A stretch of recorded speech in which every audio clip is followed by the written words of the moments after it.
Pacific Harvest Council, and welcome to another edition of our virtual roundtable. I am so happy you have joined us tonight.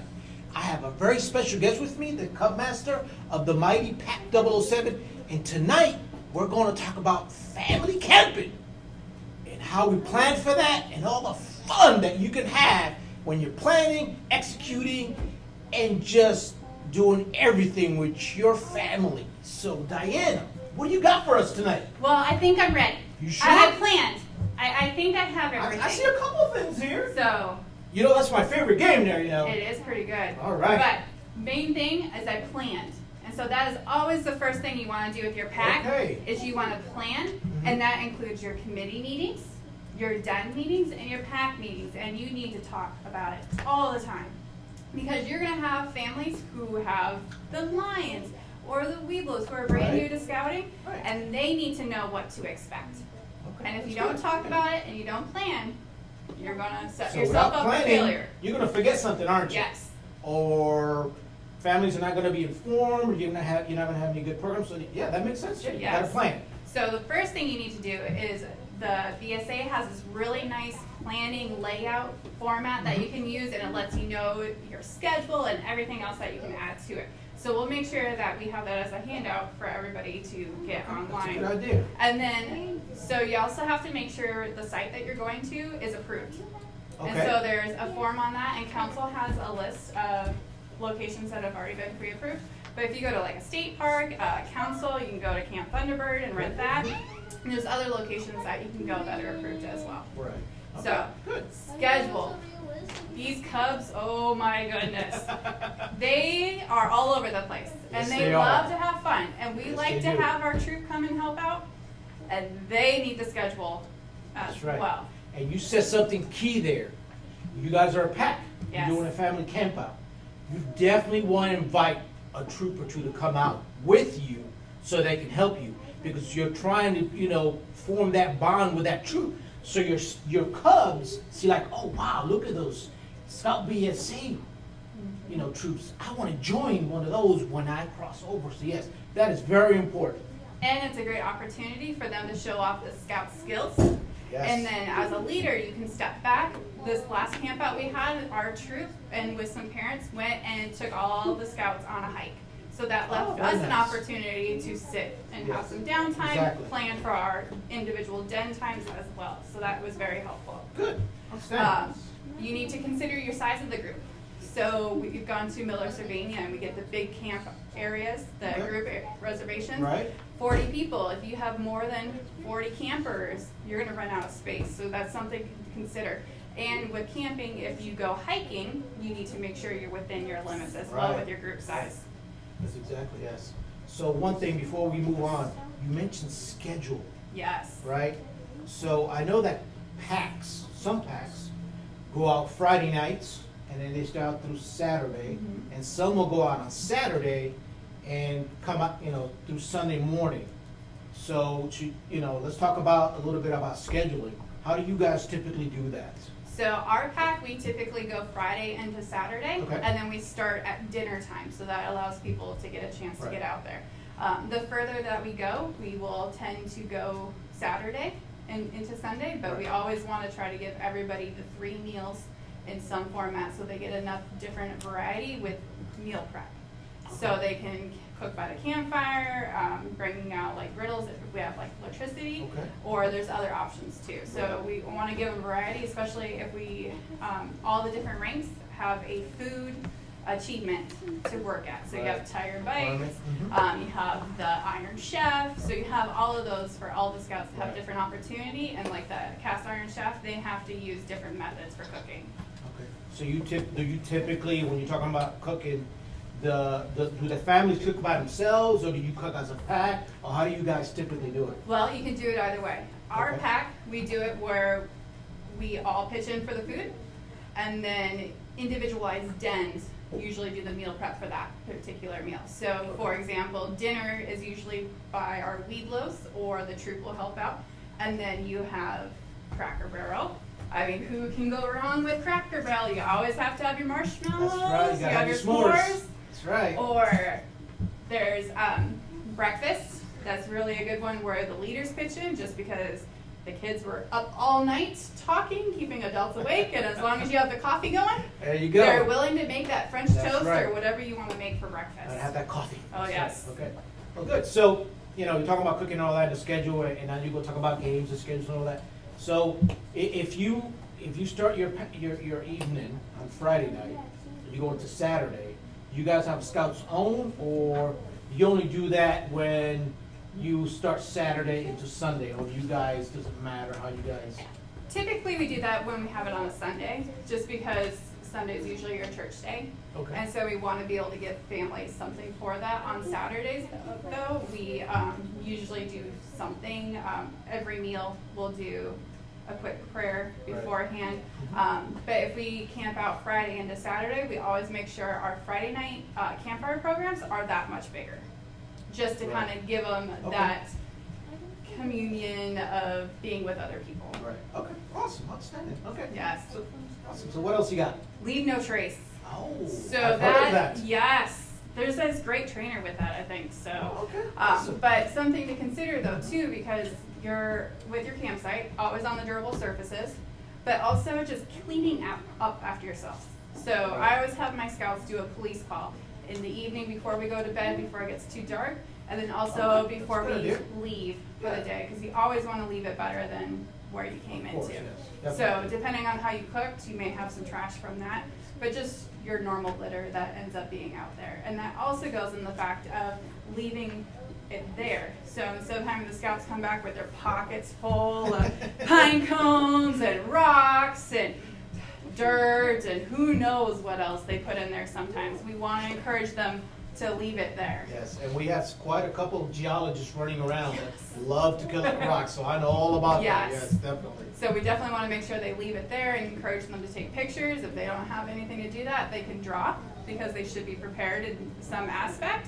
Yeah. So if they've got a hiking bag that they brought in for their 10 essentials, they can have a notepad in there, or if they have their handbook, there's blank pages in the back that they can sit and draw whatever they want. Good idea. So, parents, can't do this without your parents and your leadership. Sure can. I'm not going to do it on my own, so I don't expect anybody else to do that. So you always need to have somebody that's blue trained or somebody that's attended IOLS.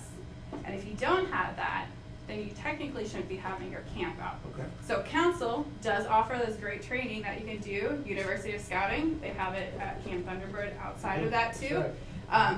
And then going along with that, they also have youth protection training that needs to be completed beforehand. That's right. And there's this cool handbook that you can get online. Guide to The Safe Guide to Scouting. Safe Scouting, the 2019 edition just came out this week. But there's a whole family camping section in there, and it tells you it's from the beginning this is the before the 2016, 2015 or 16. But it doesn't have lions in there, but all the content is just the same for the tigers. So it has all the age appropriate and talks about families and the locations that you can go to. So that's good reading before you go out. As Yes. you're planning, that's good reading. You should be reading that anyway. And if you have any questions about activities, so can you go out to the lake that you're at and go boating? Can you go on the hike? It lets you know of different activities that you can be. Right. So that way you plan ahead and you can incorporate the right activities into your schedule. Yeah, that's the age appropriate Yes. section of that tells you exactly what the lions can do, what the tigers can do, Mhm. and all the rights, what they can do and what they can't do. So yeah, Yeah. that's a good thing to look at before you plan. Yeah, because you want to plan all those activities Right. that all of them can participate.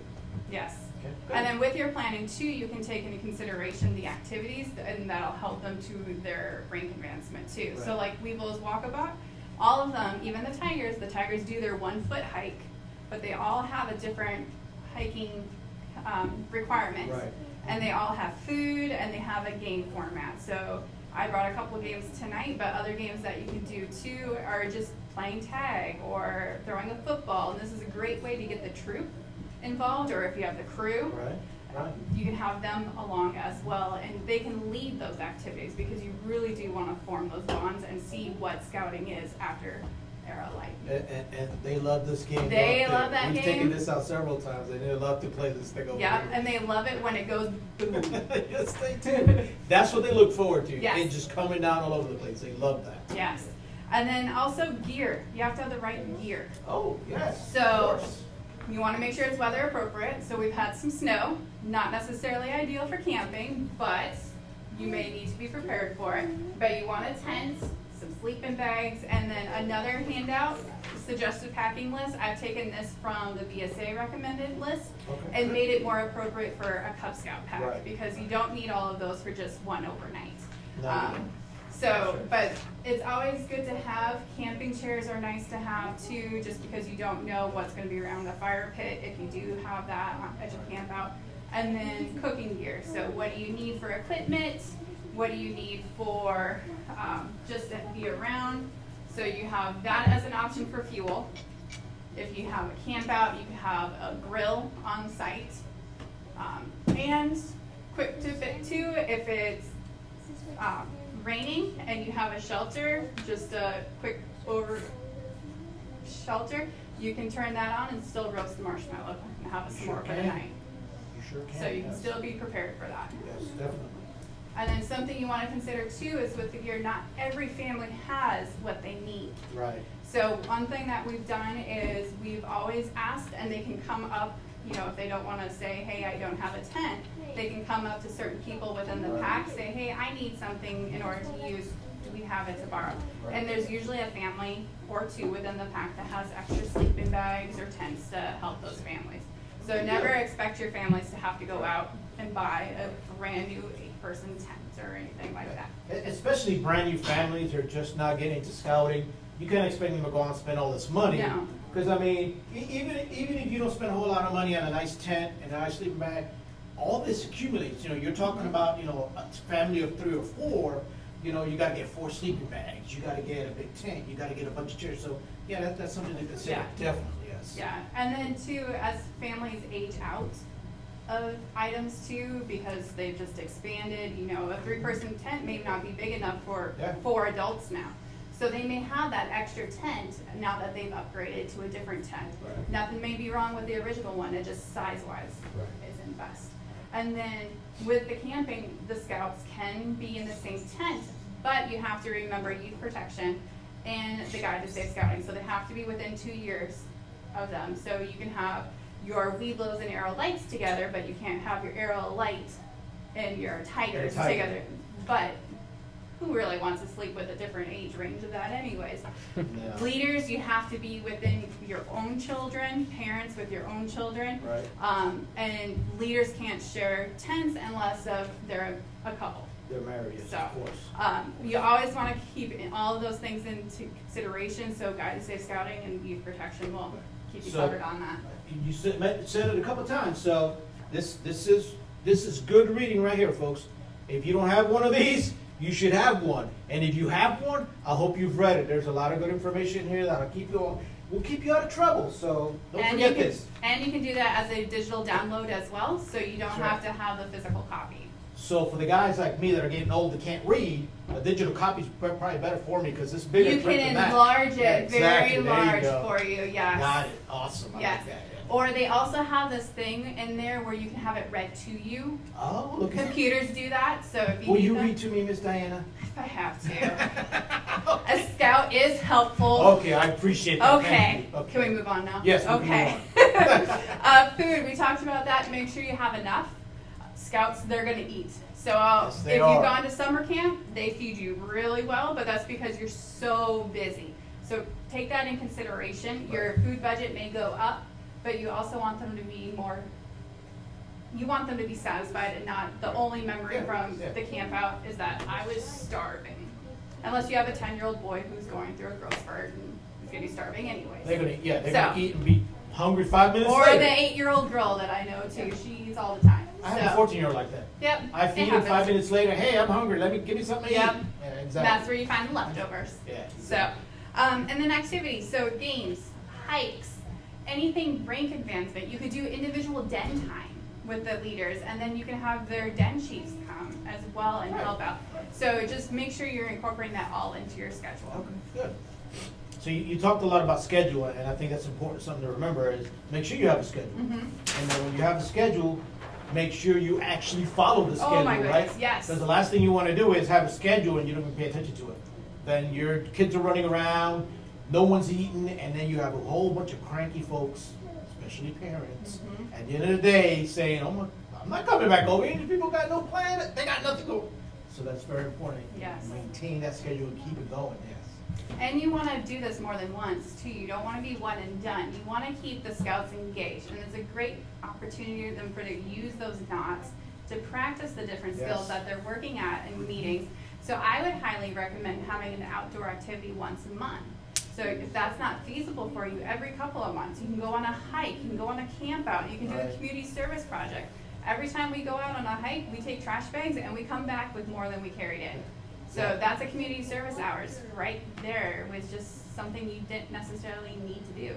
So it's always great to get out there, and it keeps the scouts engaged because we do want them to see those activities and then move on and continue to grow through their leadership. Exactly, yes, and that's very important, yes. And I think the bottom line is, at the end of the day, it's all about fun. Oh, yes. Right? And not just fun for the Cubs, but also for the siblings that come along and the parents as well. Yep. Because if the parents are not having fun or if they're not seeing the value in it, why would I need to bring my kid to this? We're all bored to death. We're not having fun. So you kind of got to, do stuff like that. Make sure the parents are also have a buy-in and they're having fun as well. Because if they're not, they're not going to come back. They're not going to bring their kids back to you. And to go back to the schedule thing, you don't have a schedule, you don't have the full schedule of activities. You have that boredom set in. That's when kids start running around all over the place. And the parents get bored and they're like, oh, you know what, I'm going home. Yeah. So if you don't invest in your pack with your time, you're not going to get the investment from the families. And outdoor activities is also part of the journey to excellence. So you start doing those outdoor activities, you're going to get that journey to excellence and possibly go up a level depending on where you're at. That's right. That's right. And if you're doing your planning, you should be looking at your overall pack plan. You should be using your journey to excellence scores anyway to plan some of that stuff. So it should help it along. I mean, that's part of that whole planning process as well. So I think that's important that people remember that when they're doing their planning. They're usually planning that, packs and troops and everyone does. They need to use their JT's scorecard because it's in there. Yep. Hey, how many times did you go camping with your pack? How many activities did you do? So it's all in there. And when you do your pack calendar, you don't have to get all the details. Just put a date on the calendar and move on. And then in your upcoming committee meetings, start finalizing those details. Right. So. And I think another big thing that we need to, remember as we're planning and all that, I think these past couple of days have shown us, we got to really look at the weather. You just never know what's going to happen around here. If it's not rain, we got snow out here, There hasn't been, it feels like there hasn't been, school for like a month, but a couple of days, school's been out, businesses have been closed, it's kind of been a little dangerous out there. So that's another thing to always keep in mind is it's the weather. So you want to try to pick those weekends where hopefully the weather's really going to cooperate with you. Because again, if a family has a bad outing with you, because they're not prepared or they don't have the right gear or whatever the case may be, you may lose that family. And I think you've seen that in the past. I know I've seen it. So that's very important that you remember that, and keep that in mind as you're planning. And it's a great learning opportunity as well to help teach them how to pack.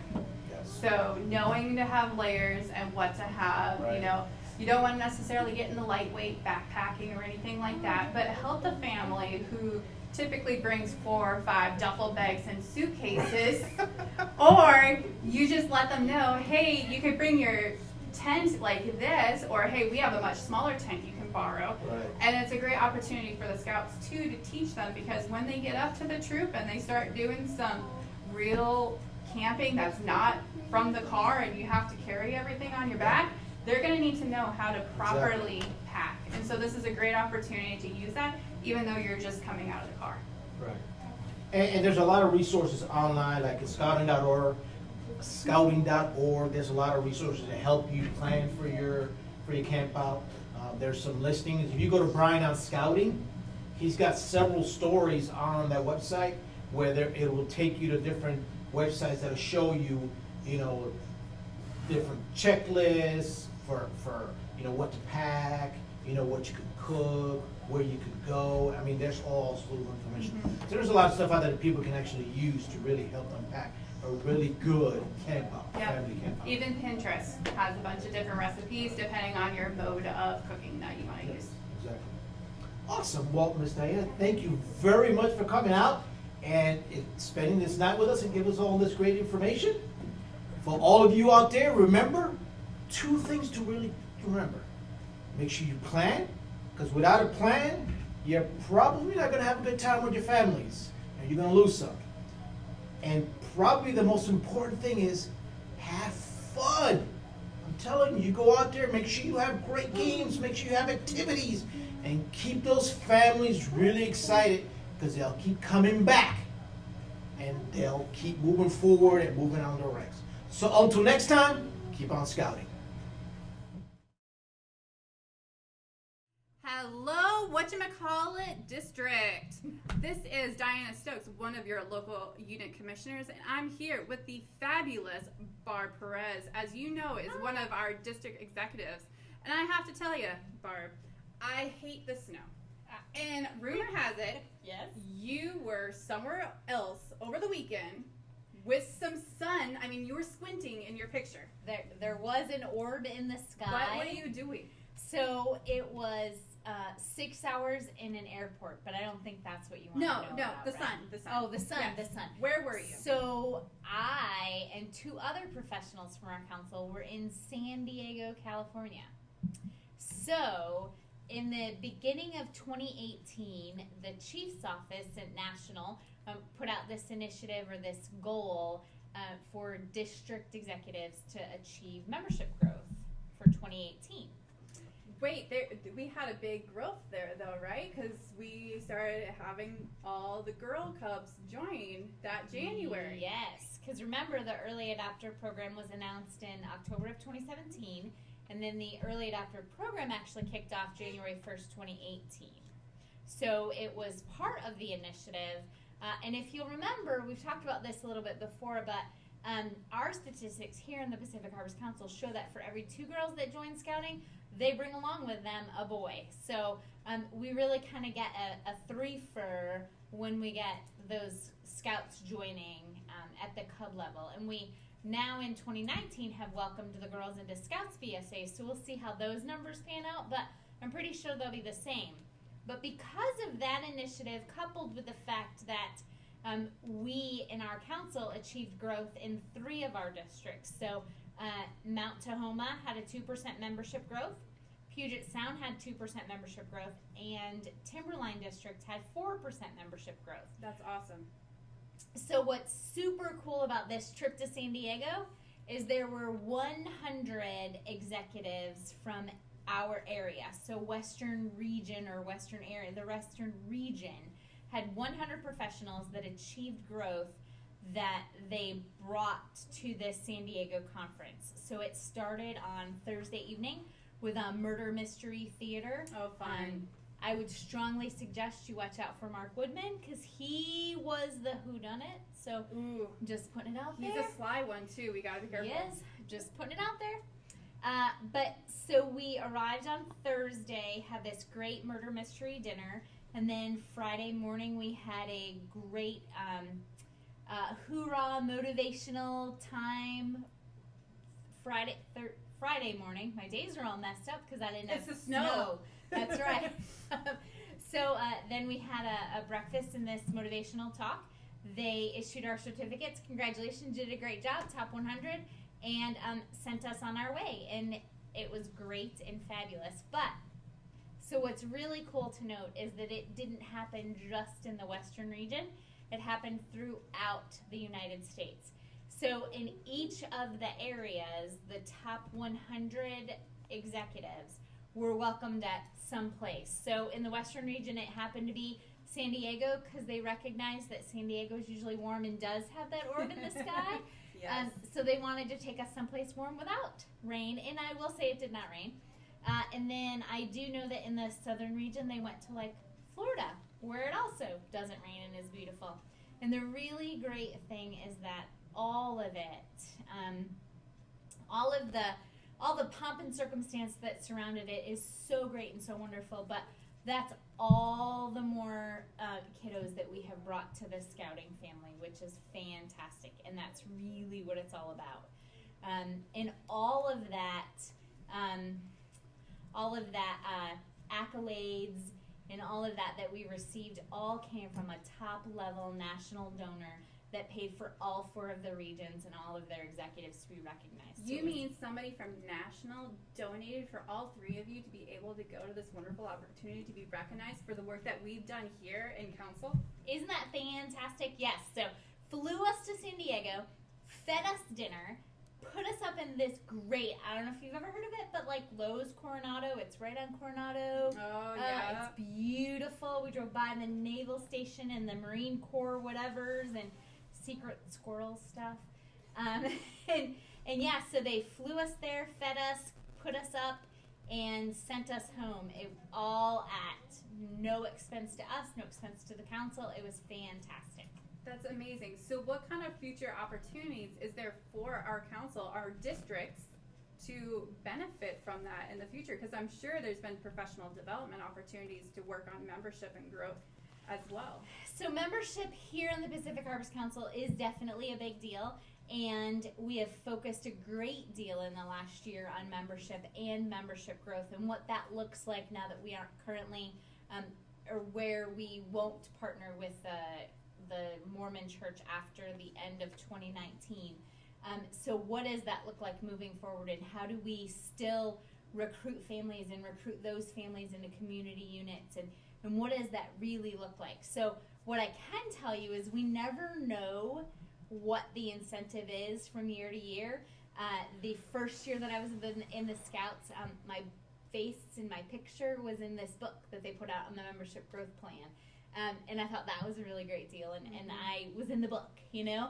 And then our region actually runs a lion initiative, so the more lions we recruit, the more the top executives in our region that recruit the most lions get this lion initiative incentive. So there's lots of opportunities for the professionals for incentives to get us motivated and encouraged to recruit more kiddos. And in the Lion Initiative, it used to be the Tiger Initiative before the Lions became an official program. They bring us to Seattle. They do some incredible professional development with us that day. And then we have dinner at a great restaurant in Seattle. And my favorite part is we get this really cool belt buckle. Nice. So I have the Lion Initiative belt buckle.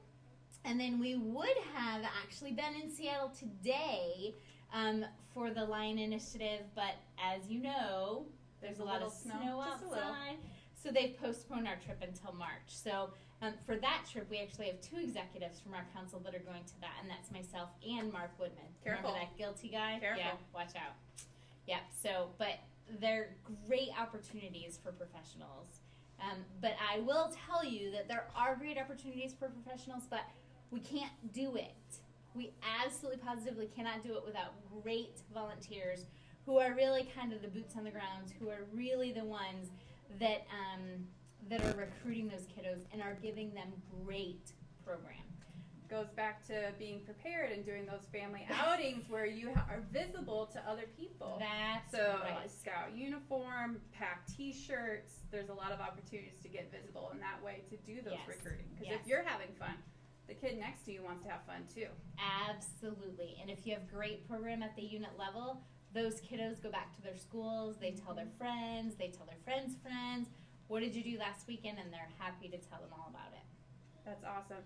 So you guys heard it from us first tonight that our 3 executives went based on donations from national because of the work that you have done within the district. So until next time, keep on scouting.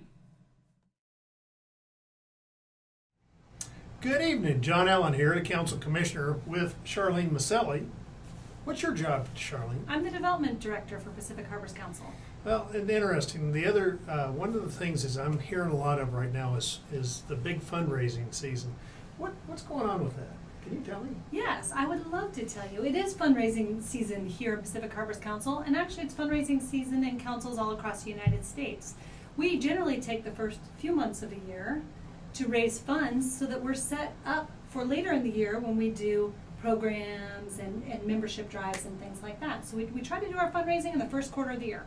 Interesting. Well, because one of the questions I get a lot of times is, we just got done rechartering and all that money, and isn't that money kind of taking care of that, or? That is a very good question. So actually, we are our own 501c3. We're our own nonprofit organization here locally. And when you guys pay your application fees, all of that money goes off to the national office. When you guys come into our scout shop up at the Tacoma office, that is actually a national scout shop. So other than paying rent to be in our building, none of that money stays local. All of that money heads down to Dallas and supports the national program with making sure that we keep up with handbooks, things like that.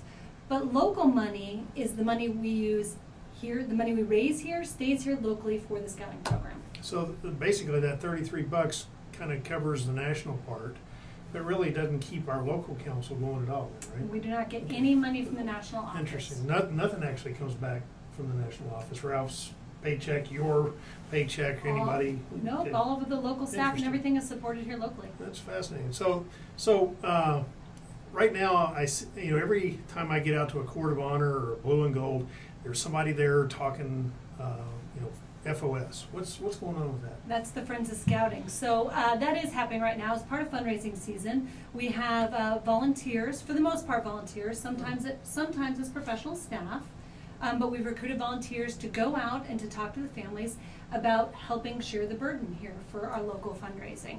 And so you'll have people come out, they'll be talking to you about something called Friends of Scouting. That is our fundraising campaign. And it's just one of the revenue streams here in our council. Interesting, because I think it's neat when the volunteers, something about, BSA is actually a volunteer-run organization. Correct. That's where we're actually going out and helping raise the money to run our program that we support and love so much. Cool, I like that. In fact, we had a great turnout the other night. We did training for local volunteers who actually really want to go out and help us do the fundraising this season. So, do we only raise money from scout families themselves, or? No, we don't. That is just one small revenue stream for our council. It's an important one because, again, we really want to give families the opportunity to give to the local scouting program. But we make money lots of different ways. Friends of Scouting, donations from the families, and we also go out and ask in the community. We ask for their support. Local businesses and other organizations help support our council because they'd like to see scouting stay strong locally because they understand it benefits the community. We also get money from events that we do. Our council has 3 major events. We have our upcoming Friends of Scouting Breakfast, which is on March 7th. That is our largest fundraiser of the year. And this year it's going to be at the Hotel Murano with Joe Theismann. So we're pretty excited about that. Cool. Joe's quite a speaker. I've seen him at a national meeting. He was great. Yeah, he used to be in Scouts. I'm not done yet though. There's more? We also have our BSA Clay Classic, and you know about it because I you love shot that. in it Anybody last that year. loves shooting clay pigeons and especially sporting clays, that is a fun event and goes to such a good cause because we all love scouting. So It's pretty awesome, and last year we did our first annual. We got so excited. We had such a great time that we're going to do one again this September. And then we did something else that was specific to local businesses. We did something called the Thunderbird Challenge, and we invited corporate teams out to our Camp Thunderbird, and we had them compete against each other in scouting skills. And so it was a pretty awesome day, pretty fun to see a bunch of type A's out there trying to fire start at the camp. So basically that, I enjoyed that because it was like a camporee for the community. And so it took a couple of our core competencies about, leadership and also team development, that whole patrol method thing. And it allowed the community to come in and say, what a great program scouting is for our kids and for our people in our community to be involved with. So I think it was really good, and appreciate all the work that you've done with those events coming in. Yeah, those are pretty great, and so we're doing that again this July down at Camp Thunderbird, and actually every team that was in it last year is returning this year, so we're excited to have them come back. Another way that we raise money is popcorn sales. We're super grateful to all the units that go out and do popcorn sales. It does help support the local council. We also make money with activity fees, camping fees, things like that. And then we make some money off of our investments and our endowments. Some of the proceeds from that come back to our council. And then once in a while, and this is something we're grateful for, but we obviously don't love, people will leave us in their will. When they pass away, they'll leave a portion of their estate or money to our council. Yeah, I hadn't thought about that approach, but that it's total commitment to the program that way. But no, good stuff. There's a lot of things about the council and the money that comes into the council or the money goes out. I think we ought to talk some more about this. I appreciate you coming in and giving this. Is there anything we want to kind of close this up with? I'd probably like to close on how we use the donations, what we do with that money, because the local money stays local, and then everybody wonders, well, what are you doing with it locally? So as most people know, we run 2 local scout centers, one in Tumwater. In fact, that's where we are right now. Tumwater, yeah. And then we also run our large main office up in Tacoma. It helps pay for staff salaries. We're pretty proud because we have a staff of 13 to serve about 14,000 registered scouts and volunteers. So pretty small. We actually keep our staff very, very, it's a low number to serve so many people. In the industry, we call that lean. Yeah, we're lean. I would say that. It's downright skinny, actually. But go ahead. It helps us to maintain our membership records. We also use it to provide insurance from the council and volunteer training, all sorts of activities for the youth. So that's kind of where the money goes back. Great. Hey, great time. I appreciate it. Hey, it's fundraising season. Let's keep our program growing strong. Good evening, Pacific Harvest Council, and welcome to another edition of our virtual roundtable.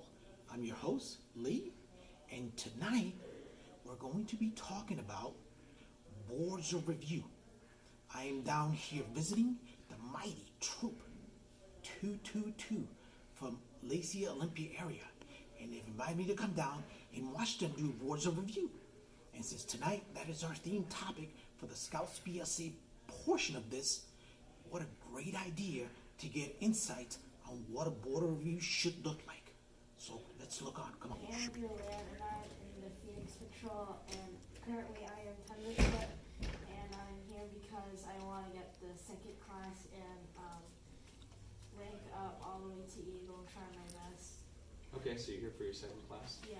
Okay, all right, you can have a seat.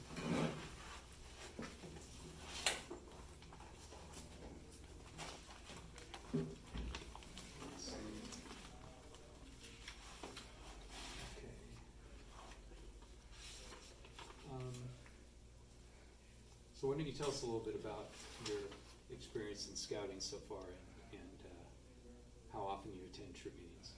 So my experience with this is it's really good to be here and to learn many things I haven't learned about in the normal world, and it's good to learn like how to use things properly and what to use on campouts and other things. Okay, how long have you been in the troop so far? For about a year. Okay. Have you guys had any patrol meetings? Yeah, we had a lot. Can you tell us about them? So we learn about rank advancements, and we learn about other merit badges at patrol meetings. Great. So can you, I saw that you did some service projects in here. Can you tell us about one that you liked and what you did there? So I like the one where we had to put up the flags. I liked it because we got to show honor to and respect the flag and see people waving to us and saying thank you. Nice. Do you remember which holiday it was that you put the flags up for? I don't remember exactly, but it was the day where we had to put up the flags. Sure.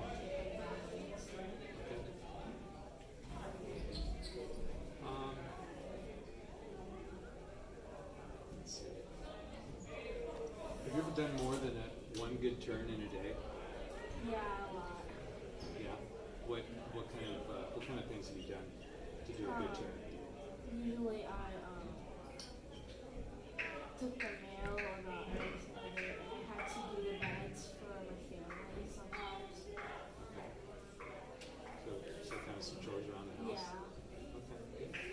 Could you explain what it means to be a scout is trustworthy? Scouts trustworthy when they expect them to always be trusted no matter what, no telling lies and really honest. Okay. Andrew, can you tell me, can you share an experience, your experience around when you took the swim test? Oh, my experience for some test. Yeah. It was really fun to learn more things, but I already had swimming lessons from them, so it was really easy for me to do the requirements.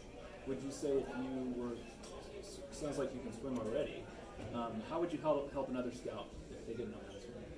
I teach them how to kick first and how to stay afloat on water, so in case of an emergency, they won't drown or anything. Thank you. So, as a scout, first aid is pretty important, right? Yeah. You learn a lot about first aid.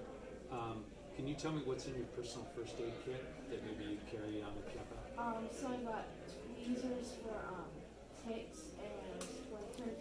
I got ice tester bandages and other bandages or sizes, depending on the wound. And I got a lot of sterilite bandages, sterilite pads. Okay. And The I gauze got, pad. yeah, the gauze pad, and I got ointments and soap, and a little bit of water in case we're out in the woods or anything. Okay. Is there anything else that you maybe don't have in there that I think maybe you should have to? Maybe some more ointments, because I only have one ointment, and maybe some more cleaning supplies for it. Okay. What about if somebody got a bad wound and they put gauze pads on it? How would you hold that on? I'd wrap it around with bandages. So like a lace wrap bandage? Okay. Okay, good. Did you go on the last troop camp out? Yeah, I went to the Thunderbird. You did? Did you have a good time? Yeah, it was really fun sleeping in the cabin with all my friends. Was it? Yeah. So what did you do when you was at camp?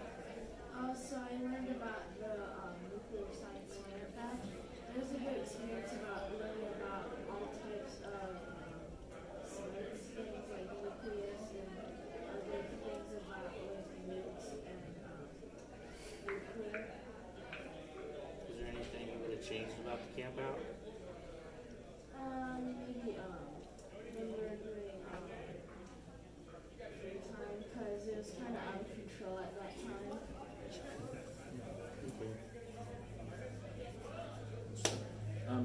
So you kind of talked about merit badges and the Let's Camp Out is basically merit badges. How many, or have you earned, what have you earned so far as a merit badge? Can you give me a number? I've earned orange merit and salesmanship merit badge so far. Which one did you like better, or was there? I like the orange hand because I learned about the compass and how to point the magnetic azimuth. Well, I bet you like the popcorn though. I'm sure that's one thing you like about this. Well, maybe you can't eat it with bracing, but still. Okay, Andrew, that's really good. Do you have anything that, as far as the troop, any suggestions or anything, things you like, things that you might want to change, maybe that could be better? No, everything's perfect. Everything's good? Okay. All right. That's great. So why don't you go ahead and give us a couple of minutes. You can go ahead and walk up through the door there, and then we'll come get you when you're ready. Okay. Okay. You bet. Thanks.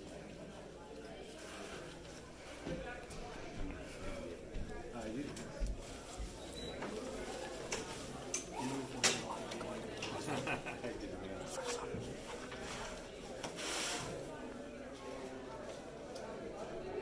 Yeah, he's pretty sharp. Yeah, he's pretty sharp. Yeah. And so that he has his camping log done. He just needs someone to sign off on him.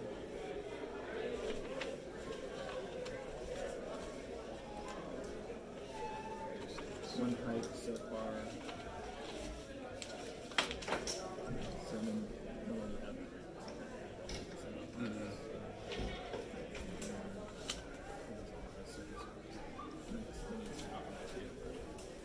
Right. I mentioned that term as well.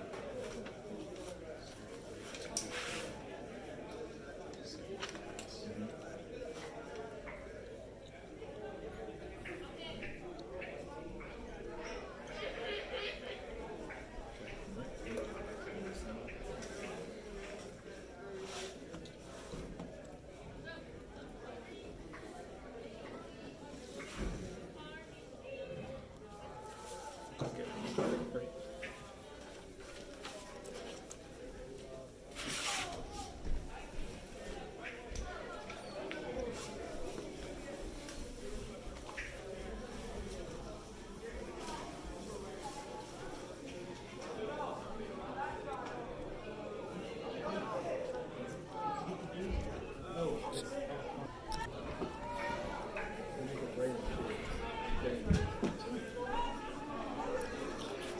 All right, Andrew, you can stand up. You did a great job. Congratulations. You're your second class.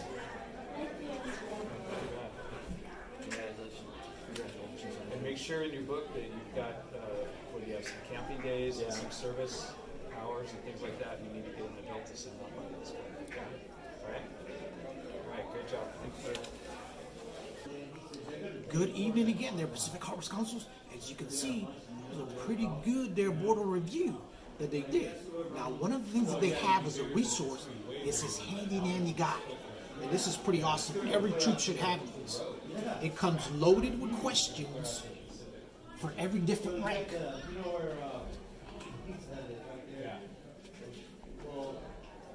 10-foot questions, second class, first class, Star Scout, Life Scout, and they even have Eagle Palm questions as well. So as you can see, this is a great resource that they have that they use, so the folks that are doing the actual border review don't really have to sit around and try to think, well, what am I going to ask this young adult about how they're doing, how they're doing in their scouting world, in their scouting career. It's all right here, and every troop should have several of these, at least 3, so they can be prepared to do their board review really anywhere they can go.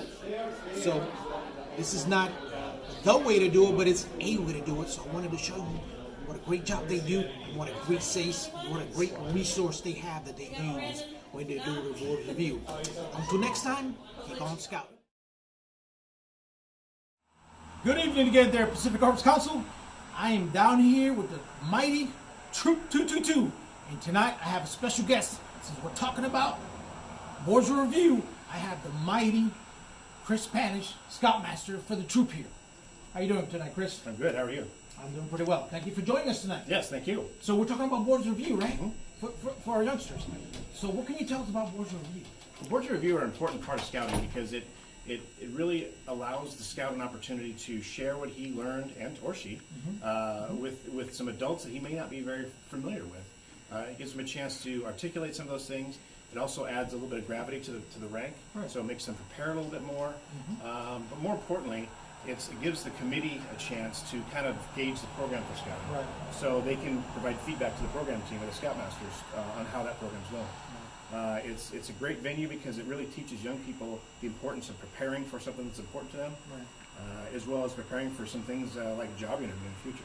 Yeah, that's a great thing that it helps them out, doesn't it? It does. Now, do you typically have them every time you meet? Because you guys meet, almost every week. So do you guys have them all the time, or how do you? So we provide the border review as soon as the scout is ready. So scout, the way we do it in our troop is the scout has to contact me, usually the day before, whether it's a meeting or a camp out, because that gives me a chance to talk to their patrol advisor and make sure they really got all the requirements done. Right. So we'll do the Scoutmaster conference, and then I'll contact the committee, and they'll set up that border review. Now, one of the things that I really like to do in our troop is to conduct those in the field. I know that scouting would like the committee members to be the primary members of the board review, and as much as we can, we will do that. But if we're in the field and it's just assistant scoutmasters, then we'll conduct it in the field, because I think that the setting is really important because it's memorable for that scout. We also make sure that there's no parent that might also be a leader on that board, Right. or their patrol advisor that they may already be associated with. So it gives them a chance to talk with somebody that they may not be very familiar with. Okay. Well, that's awesome. That's a great idea. So when you guys go camping, you'll do a couple. I board love doing review. Scoutmaster Conference and Boards of Review. In fact, last weekend, 2 weekends ago, we were at Camp Thunderbird, had an awesome time out there. And I think we conducted 8 Scoutmaster Conferences and 7 Boards of Review. Wow. They were conducted either around the fire after dark in the Al Lewis Lodge, but we also conducted some near the Hazel Divine area, so under the trees. So again, setting, I think setting really matters in scouting. It does. I think there's an old guy with bony knees that said something about the most important part of scouting is the outing. And so I kind of take his vision and try to apply it as best we That's can. awesome. Yeah, that's awesome. And then tonight, you guys, you had 3 tonight. We have 3 already. I think we have, as soon as I'm done here, I think I've got 2 more Scoutmaster conferences, and I think maybe 3 boards of review tonight. 3 more boards, so we'll have, I 3 think, more. 6. Okay. And we have our courts of honor, and then 2 or 3 weeks prior, our committee will set the cutoff so they can Right. finish all the paperwork. Okay. So we announce that cutoff, and that really drives the scouts to finish up those merit badges and get their rank requirements done so that they can get that badge Right. and the recognition at that court of honor. Okay. So, but if they don't quite make it, that's okay, because we still recognize them as soon as they're in the ring, Yeah, and they'll get of the course. badge at the next court of honor. Oh, that's outstanding, and that's a great way to do that. Especially setting out and you're doing camp, I love camping in front of outings, a fire and all that. That's just a great mood setter. So It is. That's really outstanding. So, Chris, thank you for having us Thank you. tonight. I appreciate it. You guys are doing an awesome job. Thank you. Thank you. Thank you. Until next time, there, Pacific Harvest Council. Keep on scouting.